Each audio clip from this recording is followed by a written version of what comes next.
Assalamualaikum warahmatullahi wabarakatuh. Halo, perkenalkan, saya Mauriuliani, mahasiswi jurusan Ekonomi Syariah, Universitas Islam Negeri Raden Fatah, Palembang. Pada video ini, saya akan membahas PSAK 110 tentang akuntansi suku. Nah, PSAK 110 tentang akuntansi suku ini ditetapkan oleh Dewan Standar Akuntansi Syariah pada tanggal 24 Februari 2015. Mau tahu apa itu akuntansi suku? Yuk ikuti penjelasan berikut ini.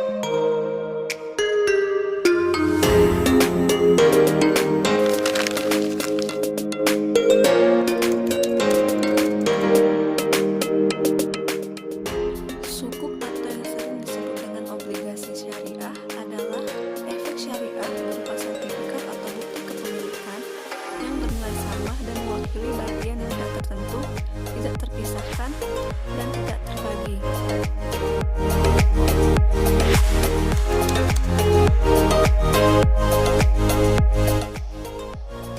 Suku terbagi menjadi dua, yaitu suku mudharabah dan suku ijarah. Suku mudharabah merupakan suku yang menggunakan akad bagi hasil sehingga pendapatan yang diperoleh investor atas suku tersebut diperoleh setelah mengetahui pendapatan emiten. Sedangkan suku ijarah merupakan suku yang menggunakan akad sewa sehingga kupon atau fee ijarah bersifat tetap dan bisa diketahui atau diperhitungkan sejak awal suku diterbitkan. Karakteristik suku. 1. Suku merupakan sertifikat yang bernilai sama yang mempresentasikan hak pemilik atau investor atas kepemilikan fisik aset, manfaat, proyek, atau jasa tertentu. 2. Suku mewakili kepemilikan bersama dalam kepemilikan aset yang tersedia untuk investasikan, baik aset non-moneter, manfaat, jasa, atau kombinasi ketiganya. 3. Penerbitan dan perdagangan suku harus berdasarkan akad syariah, termasuk adanya aset atau aktivitas yang mendasari. 4. Perdagangan suku tunduk kepada ketentuan yang mengatur perdagangan hak-hak yang mewakilinya. 5. Pemilik suku memperoleh hasil dan menanggung kerugian sebagaimana dinyatakan dalam akad. Dan yang keenam, penerbitan suku ijarah dan suku mudharabah umumnya tidak hanya menggunakan akad ijarah dan mudharabah, tetapi dapat dikombinasikan dengan akad lain atau multi akad. Untuk tujuan pengaturan dalam pernyataan ini, semua akad tersebut diperlakukan sebagai satu kesatuan akad dalam penerbitan suku. Akuntansi penerbit. Yang pertama, pengakuan dan pengukuran suku ijarah. 1. Suku ijarah diakui pada saat entitas menjadi pihak yang terikat dengan ketentuan penerbitan suku ijarah. Suku ijarah diakui sebesar nilai nominal, disesuaikan dengan premium atau diskonto dan biaya transaksi terkait dengan penerbitannya. 2. Pengakuan awal suku ijarah dilakukan pada saat suku ijarah diterbitkan. 3. Setelah pengakuan awal, jika jumlah tercatat berbeda dengan nilai nominal disebabkan penyesuaian, maka perbedaan tersebut diamortisasi secara garis lurus selama jangka waktu suku ijarah. 4. Beban ijarah diakui pada saat terutang. 5. Amortisasi tidak diakui sebagai beban ijarah, tetapi diakui sebagai beban penerbitan suku ijarah. Kemudian penyajian suku ijarah. 1. Suku ijarah disajikan dengan liabilitas. 2. Untuk entitas yang menyajikan liabilitas menjadi liabilitas jangka pendek dan jangka panjang, maka suku ijarah disajikan sesuai dengan klasifikasi liabilitas tersebut. 3. Suku ijarah disajikan secara neto setelah premium atau diskonto dan biaya transaksi yang belum diamortisasi. Lalu keempat, suku ijarah. 1. Uraian tentang persyaratan utama dalam penerbitan suku ijarah, termasuk A. Ringkasan akad syariah yang digunakan. B. Aset atau manfaat yang mendasari. C. Besaran imbalan. D. Nilai nominal. E. Jangka waktu. D. Persyaratan penting lain. 2. Penjelasan mengenai aset atau manfaat yang mendasari penerbitan suku ijarah termasuk jenis dan umur ekonomi, dan lain-lain. Yang kedua, pengakuan dan pengukuran suku mudharabah. 1. Suku mudharabah diakui pada saat entitas menjadi pihak yang terikat dengan ketentuan penerbitan suku mudharabah.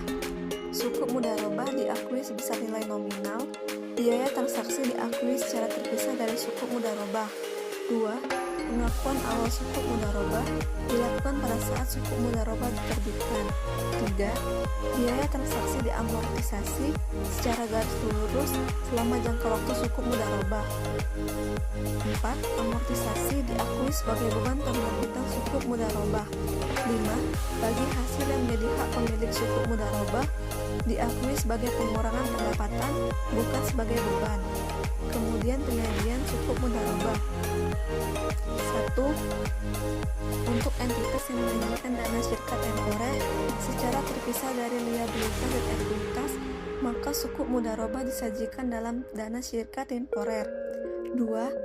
Untuk entitas yang tidak menyajikan dana syirkat temporer secara terpisah dari liabilitas dan ekuitas, maka suku mudharabah disajikan dalam liabilitas yang terpisah dari liabilitas lain. Suku mudharabah disajikan dalam urutan paling akhir dalam liabilitas. 3. Biaya transaksi untuk penerbitan suku mudharabah disajikan dalam aset sebagai beban tangguhan, bukan sebagai pos lawan dari suku mudharabah. Pengungkapan suku mudharabah. 1. Uraian tentang persyaratan utama dalam penerbitan suku mudharabah, termasuk A. Ringkasan akad syariah yang digunakan, B. Aktivitas yang mendasari, C. Nilai nominal, D. Prinsip pembagian hasil usaha, dasar bagi hasil, dan besaran nisbah bagi hasil, E. Jangka waktu, dan F. Persyaratan penting lain. Kedua, penjelasan mengenai aktivitas yang mendasari penerbitan suku mudharabah, termasuk jenis usaha, kecenderungan atau tren usaha, pihak yang mengelola usaha jika dilakukan pihak lain, dan lain-lain. Akuntansi investor, pengakuan dan pengukuran. Yang pertama, pengakuan awal. 1. Entitas mengakui investasi pada suku ijaro dan suku mudharabah sebesar biaya perolehan. 2. Biaya perolehan suku ijaro dan suku mudharabah yang diukur pada biaya perolehan dan pada nilai wajar melalui penghasilan komprehensif lain, termasuk biaya transaksi. Sedangkan biaya perolehan suku ijaro dan suku mudharabah yang diukur pada nilai wajar melalui laba rugi tidak termasuk biaya transaksi. 3. Entitas mengakui investasi pada suku ijaro dan suku mudharabah pada saat tanggal perdagangan atau penyelesaian transaksi dalam pasar yang lazim. Yang kedua, klasifikasi dan reklasifikasi. 1. Sebelum pengakuan awal, entitas menentukan klasifikasi investasi pada suku ijaro dan suku mudharabah sebagai diukur pada biaya perolehan, diukur pada nilai wajar melalui penghasilan komprehensif lain, atau diukur pada nilai wajar melalui laba rugi. 2. Investasi diklasifikasikan sebagai diukur pada biaya perolehan jika A. Investasi tersebut dimiliki dalam suatu model usaha yang bertujuan utama untuk memperoleh arus kas kontraktual, dan B. Persyaratan kontraktual menentukan tanggal tertentu pembayaran pokok dan atau hasilnya. 3. Model usaha yang bertujuan untuk memperoleh arus kas kontraktual didasarkan pada tujuan investasi yang ditentukan oleh entitas. Arus kas kontraktual yang dimaksud adalah arus kas bagi hasil yang pokok dari suku mudharabah atau arus kas imbalan dari suku ijaro. Setelah pengakuan awal, jika aktual berbeda dengan tujuan investasi yang telah ditetapkan, maka entitas menelaah kembali konsistensi tujuan investasinya. 4. Investasi diklasifikasikan sebagai diukur pada nilai wajar melalui penghasilan komprehensif lain jika A. Investasi tersebut dimiliki dalam suatu model usaha yang bertujuan utama untuk memperoleh arus kas kontraktual dan melakukan penjualan suku, dan B. Persyaratan kontraktual menentukan tanggal tertentu pembayaran pokok dan atau hasilnya. 5. entitas tidak dapat mengubah klasifikasi investasi kecuali terjadi perubahan tujuan model usaha. Yang ketiga, setelah pengakuan awal. 1. Untuk investasi pada suku yang diukur pada biaya perolehan, selisih antara biaya perolehan dan nilai nominal diamortisasi sebagai garis lurus selama jangka waktu suku dan diakui dalam laba rugi. Yang kedua, untuk investasi pada suku yang diukur pada nilai wajar melalui penghasilan komprehensif lain, selisih antara biaya perolehan dan nilai nominal diamortisasi secara garis lurus selama jangka waktu suku dan diakui dalam laba rugi. Ketiga, untuk investasi pada suku yang diukur pada nilai wajar melalui laba rugi, selisih antara nilai wajar dan jumlah tercatat diakui dalam laba rugi. Perubahan nilai wajar diakui dalam laba rugi. 4. Nilai wajar investasi ditentukan dengan mengacu pada urutan sebagai berikut. A. Harga kuotasian atau tanpa penyesuaian di pasar aktif, atau B. Input selain harga kuotasian yang termasuk dalam huruf A yang dapat diobservasi. 5. Untuk investasi pada suku yang diukur pada biaya perolehan dan nilai wajar melalui penghasilan komprehensif lain, jika terdapat indikasi penurunan nilai, maka entitas mengukur jumlah terpulihkannya. Jika jumlah terpulihkan lebih kecil daripada jumlah tercatat, maka entitas mengakui rugi penurunan nilai. Yang keempat, penyajian. Pendapatan investasi dan beban amortisasi disajikan secara neto dalam laba rugi. Yang kelima, pengungkapan. Entitas mengungkapkan hal-hal berikut. A. Klasifikasi investasi berdasarkan jumlah investasi. B. Tujuan model usaha yang digunakan. C. Jumlah investasi yang direklasifikasikan jika ada dan penyebabnya. D. Nilai wajar untuk investasi yang diukur pada biaya perolehan dan lain-lain.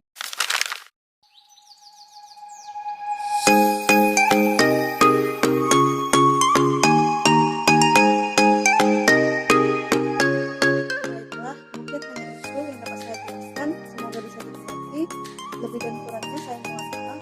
Wassalamualaikum warahmatullahi wabarakatuh.